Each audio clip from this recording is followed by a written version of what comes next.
A beautiful morning on Solomon's Island. We head out on the Patuxent River and visit a farm underwater. I think the water is going to be cold. So get yourself acclimated.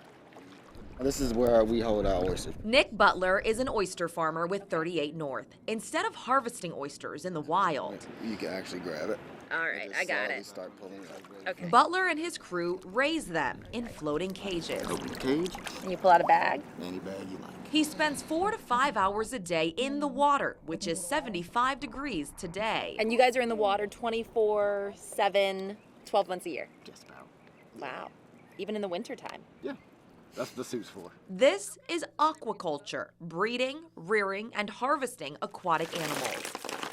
At this particular location right now, there's about 2 million oysters. 38 North owner J.D. Blackwell explains oysters are spawned in their nursery. This is fresh seed from this year, stuff that started off life late this spring. The tiny oysters go into these bags. Eventually, The bag goes from being about 10% full to about 60. And so they've been eating and feeding like crazy. So then we bring a bag here on the boat. We dump them into these buckets, split them up. Then we put back 3 or 4 or 5 times as many bags in the water. And we go through that cycle over and over. about a year later, This is a full-grown oyster. It's an oyster ready for market. This is an oyster ready for market. So one bag turns into many bags.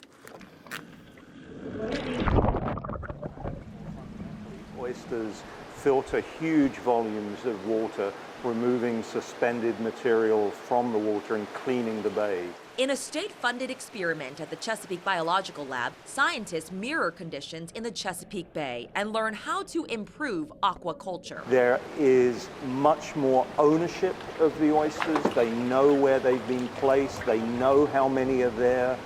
There aren't the same concerns about sustainability. Director Thomas Miller predicts within 10 years, most of the oysters we consume will come from farms, not the wild. Aquaculture is the future of oysters in the Chesapeake Bay. 20 pounds. Feels heavier than 20 pounds. Maybe 4, just about. This has been a great batch to look at. Back in the Bay, Butler's time and patience pays off. Pretty much just like raising a kid. You gotta watch it, you gotta protect it, you gotta make sure she's gonna be all right. From Solomon's Island, Lynn Bowie reporting for WJZ.